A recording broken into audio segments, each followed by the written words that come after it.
This is the conversation that destroys friendships, ends relationships, and starts wars in every F1 paddock around the world. Who is the greatest Formula One driver of all time? For 75 years, this sport has produced legends who didn't just win races.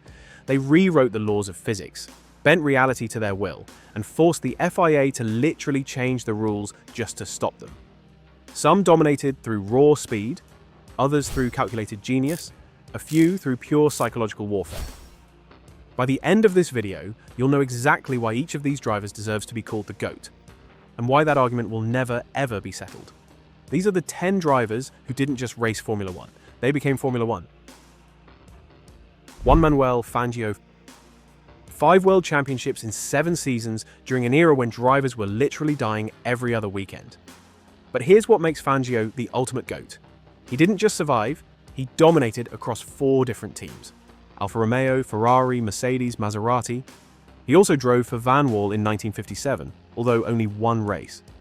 Fangio would switch teams mid-season, jump into completely unfamiliar cars with different engines, different handling characteristics, and still win. In 1954, he drove for both Maserati and Mercedes in the same season and won the championship. 24 wins in 51 starts. That's a 47% win rate. For perspective, that's higher than Hamilton, higher than Senna, and stands as one of the highest win rates in F1 history. But Fangio did it when mechanical failures were guaranteed and death was a coin flip. 1957, German Grand Prix, Nürburgring. Fangio starts with a light fuel load, builds a massive lead, pits for fuel and tires. He comes out 48 seconds behind the leaders with 10 laps to go. What happens next is pure artistry. He sets lap record after lap record, catching and passing both Ferraris on the final laps to win. This wasn't just speed. This was calculated risk management in an era of pure chaos. While others were sliding off tracks or getting cremated in fireballs, Fangio was reading races like chess matches, managing tire wear, fuel consumption, and mechanical stress decades before telemetry existed. The man retired at 47 and never looked back. No comebacks, no decline, just pure dominance and a perfect exit. That's not just a champion, that's a master of the craft. Next, we have raw intelligence meeting supernatural speed for our next legend. Ayrton Senna. Senna didn't see qualifying laps. He saw religious experiences. 65 pole positions in 161 races. That's a 40% pole rate across 10 seasons, including cars that had no business being on pole. Monaco, 1984, his first podium. Torrential rain, cars crashing everywhere. Senna in a Toleman, basically a mobile chicane, starts 13th and is catching Alain Prost's McLaren when they red flag the race. He was 7 seconds behind and gaining 3 seconds per lap. In the rain, in a Toleman. 1988 with McLaren, he won 8 races, but the championship points system and a higher number of non-scoring finishes meant he narrowly lost out to Prost. But here's the Senna magic. He outqualified his teammate Alain Prost, 13-3 that season. Same car, same conditions, different dimension of speed. Senna's real weapon wasn't just speed, it was psychological domination. He'd qualify on pole, then spend the entire race making sure you knew he was faster. Suzuka, 1989. He's behind Prost. Dive bombs into the chicane. They both crash. Senna gets going again, wins the race, and gets disqualified for cutting the chicane. His response? I was going for it. But wet weather. That's where Senna became supernatural. Donington, 1993. European Grand Prix. He starts 4th, and by the end of the first lap, he's leading. In the rain, he passed 3 cars in 3 corners like they were standing still. The commentary goes silent because there are no words for what they just witnessed. 41 wins, 80 podiums, and a qualifying record that still gives engineers nightmares. Senna didn't just drive fast. He redefined what fast meant. But what if you could match that speed and add mathematical precision? Alain Prost, known as the Professor. 4 world championships, 51 race wins. But here's what made him special. He won by thinking faster than everyone else drove. 1982 season, fuel restrictions introduced. While others were running out of gas or destroying their tires, Prost was coasting through corners, short shifting, lifting and coasting, and still setting competitive lap times. He finished 2nd in the championship in a car that should have been 5th. Against his teammates, Prost's record is terrifying. He consistently outperformed his teammates in championship standings across his career. Same cars, same conditions, Prost found ways to extract more points through pure racecraft. 1986 with McLaren. Prost becomes the first driver since Jack Brabham to win back-to-back championships. But here's what made it special. He beat both Williams drivers, Nigel Mansell and Nelson Piquet, in superior cars through pure consistency and calculated risk management. The title fight went to the final race, and Prost's methodical approach prevailed over raw speed. The Prost-Senna rivalry wasn't just about speed, it was philosophy versus instinct. Senna would qualify on pole and try to disappear. Prost would start third, manage his tyres, save fuel and surge in the final stint when everyone else was struggling. Prost understood car development.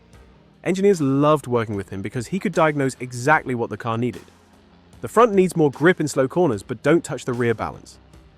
That level of technical feedback made every car he drove faster.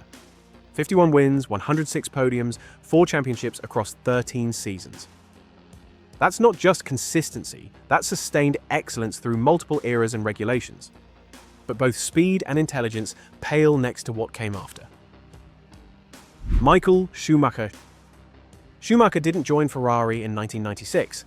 He rebuilt it from the ground up. When he arrived, Ferrari hadn't won a championship in 16 years. By 2000, they were unstoppable. From 2000 to 2004, 48 wins out of 80 races, 5 consecutive championships, 34 fastest laps. But here's the scary part. In 2002, he clinched the championship at the French Grand Prix in July. There were still 6 races left in the season. Schumacher's secret wasn't just driving, it was obsession. He'd test for 8 hours, then spend 4 more hours in debriefs with engineers. He memorized every corner of every track, knew the optimal racing line in wet and dry conditions, and could adjust his driving style mid-race based on tyre degradation. Austria 2002, Rubens Barrichello leads the entire race. Final corner, Ferrari tells him to move aside.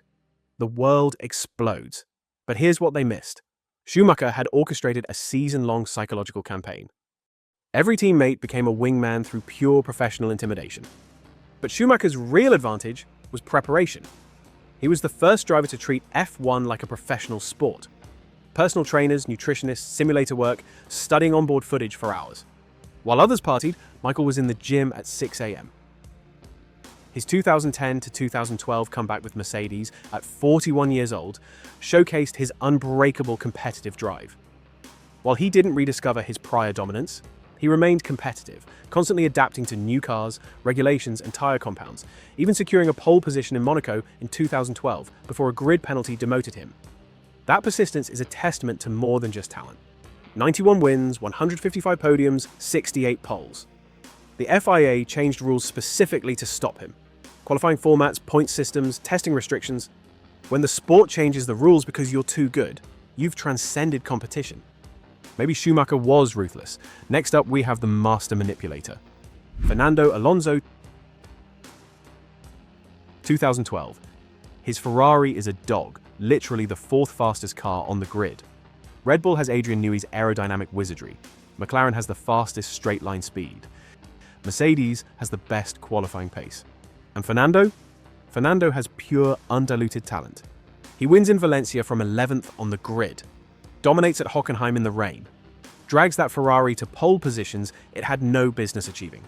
By season's end, he's lost the championship by just 3 points to Sebastian Vettel, in a car that should have finished 6th in the standings. Here's what separates Alonso from everyone else: car overperformance. While other legends had dominant machinery, Fernando makes slow cars fast. 2014 Ferrari finished 6th in the championship in what was arguably the 4th fastest car. That's not luck, that's extracting every millisecond from physics. But it's not just about dragging bad cars to good results. Watch Alonso defend position. He's a master of racecraft. Hungary 2021, holding off Lewis Hamilton's Mercedes in an Alpine for 10 laps. The Mercedes was 2 seconds per lap faster. Fernando made it irrelevant through pure defensive genius. And let's not forget, he's the man who ended Michael Schumacher's dominance. 2005 and 2006, back-to-back championships, beating the most ruthless competitor F1 had ever seen. He was 24 years old, and 20 years later, he's still podium competitive at 44. Still extracting maximum performance, still making younger drivers look ordinary through pure racecraft. Yeah, consistency across 2 decades is impressive, but wait until you meet the man who redefined what fast actually means. Lewis Hamilton, 2007 rookie season. Nearly wins the championship, loses by 1 point to Kimi Räikkönen. Most drivers would be devastated. Lewis saw it as proof he belonged with the legends. Here's what separates Hamilton from everyone else: adaptability across eras. V8 engines, 2008 champion. Early hybrid power units, 2014 to 2015. Peak hybrid era, 2017 to 2020. Ground effect regulations, still competitive in 2024. The sport evolves. Lewis evolves with it. Brazil, 2008. Final corner of the final lap. Championship on the line. Lewis needs 5th place. He's 6th behind Timo Glock. The rain starts falling. Glock's on dry tyres. Hamilton passes him in the final sector to win his first championship by 1 point. That's not luck. That's destiny meeting preparation. 2014 to 2020 with Mercedes. 6 championships in 7 years, 72 wins, 77 poles. But here's the Hamilton magic. He didn't just drive the dominant car. He made it dominant through feedback, setup work, and race day execution that left teammates struggling. Turkey 2020, intermediate tyres in mixed conditions. Hamilton starts 6th, methodically picks off every car ahead of him, wins by more than 25 seconds, ahead of Sergio Perez. No drama, no mistakes, just surgical precision in the most difficult conditions.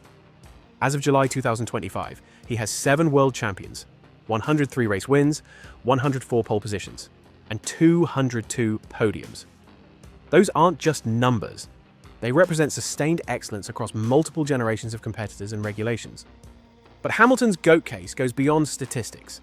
He's carried the pressure of being F1's biggest star while using his platform for social change, proving that greatness isn't just about lap times. Next up, we have one driver who literally rewrote the rulebook before he could legally drink. Max Verstappen. 17 years old, straight from karting to Formula One. The FIA took one look and panicked. They introduced the super license point system specifically to prevent another Max from reaching F1 so young. Spain, 2016, 18 years old, first race with Red Bull after being promoted mid-season. Starts 4th, methodically hunts down the leaders, wins by 0.6 seconds. Youngest race winner in F1 history, and he made it look routine. What came next was a masterclass in controlled aggression. Max would defend positions with precision. One move, perfectly timed, forcing opponents to back off or crash. The FIA had to rewrite the sporting regulations because his defensive driving was technically legal but psychologically devastating. 2021 versus Lewis Hamilton. 10 different race winners, lead changes every weekend. 2 gladiators with completely different approaches. Max's weapon was pure speed and fearlessness. Silverstone, Monza, Brazil, Jeddah, every battle was fought at the absolute limit. Abu Dhabi, final laps, safety car deployed. When the race restarted, Max had 1 lap to overtake Lewis Hamilton for the championship. No pressure, just pure instinct and execution. That's not just talent, that's championship mentality. 2022 to 2023. 34 wins, 15 consecutive victories, led over 75% of all racing laps. He didn't just win races, he deleted the competition from existence. But Max understood the technical side of racing. He can feel aerodynamic balance changes, tire degradation, brake temperatures, and communicate exactly what the car needs. Engineers say working with Max is like having a human sensor array. By age 27, he's already won 4 championships and 65 races. If he maintains this pace, he'll challenge every record in the sport. That's not just current dominance. That's potential GOAT trajectory in real time. But before Max, there was another driver who made winning look effortless. Jim Clark. Clark didn't just win races, he made winning look like a casual Sunday drive. 1963 season, 7 wins out of 10 races, 7 pole positions, 6 fastest laps. He didn't compete for the championship, he owned it. But here's the insane part. Clark led 71% of all racing laps during his championship years. Not 71% of races, 71% of individual laps. When Jim Clark was on track, everyone else was racing for second place. His Lotus 25 was revolutionary. First full monocoque chassis, 100 pounds lighter than competitors. But the car didn't make Clark fast. Clark made the car legendary. Other drivers tried the same Lotus and couldn't match his times. Here's what makes Clark the ultimate GOAT candidate. He didn't just dominate F1 1965, he wins the Indianapolis 500 and wins the Formula One World Championship. 1964, he won the British Touring Car Championship. And in 1965, he secured both the British and French Formula 2 championships. It didn't matter what you put him in. He was flawless in anything he drove. Spa 1963, torrential rain. Clark laps the entire field, not just some cars, the entire field. In conditions where visibility was zero and crashes were guaranteed, he was untouchable. 25 wins in 72 starts. That's a 35% win rate across 8 seasons. For comparison, that's higher than Senna, higher than Prost, matched only by Fangio and Schumacher in their dominant periods. Next, we have a driver who literally changed the physics of the sport. Jackie Stewart. 3 world championships, 27 race wins, and a 43% podium rate across 9 seasons. Stewart was the first complete driver. Speed, strategy, and intelligence combined. Nürburgring 1968, German Grand Prix. Torrential rain, zero visibility, cars sliding off every corner. Stewart wins by over 4 minutes. That's not just skill, that's operating on a different level of consciousness. Stewart pioneered modern race strategy. He was the first driver to truly understand tyre management, fuel consumption, and race pace. While others drove flat out and hoped, Jackie calculated every variable and executed perfectly. His partnership with Ken Tyrrell created the template for modern driver-team relationships. Stewart didn't just drive the car. He developed it, set it up, and provided feedback that made everyone faster. He was essentially the first driver-engineer hybrid. Against his contemporaries, Stewart outqualified and outraced legends like Graham Hill, Jochen Rindt, and Jackie Ickx consistently. His win percentage of 27.3% across 99 starts firmly places him among the sport's all-time elite, comparable to the most dominant periods of legends like Fangio, Clark, and Schumacher. Stewart never made mistakes. In an era where one error meant death, Jackie had the mental discipline to race at 99% for entire seasons. That's not just fast, that's genius-level racecraft. Our last driver proved that willpower can overcome anything. Niki Lauda. 3 world championships spanning 13 seasons, proving longevity and adaptability across different eras. But statistics don't tell Lauda's real GOAT story. His mind does. Lauda was F1's first true technician. While other drivers complained about their cars, Niki understood them. He could diagnose mechanical problems mid-race, adjust his driving style to compensate for setup issues, and provide engineers with feedback so precise they called him the computer. 1975 with Ferrari. 5 wins, 9 podiums in 14 races, and a championship by a huge margin. This wasn't luck. Lauda had transformed Ferrari's approach to racing through pure technical knowledge and strategic thinking. Then came 1976. Nürburgring crash, third-degree burns, last rites given. 6 weeks later, he's back racing with blood seeping through his helmet. But here's the GOAT moment. Japan, final race, championship on the line. Torrential rain, zero visibility. Lauda pulls in and says, "My life is worth more than a championship." That decision? Pure calculated intelligence. He comes back in 1982, wins the 1984 championship with McLaren by half a point, the closest title fight in F1 history. At 35 years old, beating Alain Prost in his prime. Lauda's real weapon was psychological warfare through pure professionalism. He'd show up, do exactly what was needed to win, no drama, no emotion. Opponents couldn't rattle him because he'd already calculated every scenario. 3 championships, with a career spanning 3 different decades with 2 different teams in completely different regulatory eras. That's not just talent, that's adaptability and intelligence that transcends any single period of dominance. But here's the truth about all these legends. There is no single GOAT. There are 10 different versions of greatness, each shaped by their era, their cars, their competition, and their character. That's what makes this debate beautiful and impossible. These drivers didn't just race Formula One, they became Formula One. Every rule change, every safety innovation, every tactical evolution can be traced back to one of these legends pushing the boundaries of what was possible. So, who's your F1 GOAT and why? Drop your pick in the comments below, but here's the challenge. You can't just say a name. Tell me the one moment, the one race, the one season that proves your choice is the greatest of all time. And if you want more F1 content that goes this deep into the sport's greatest stories, hit subscribe and ring that notification bell. The GOAT debate will never end. And honestly, that's exactly how it should be.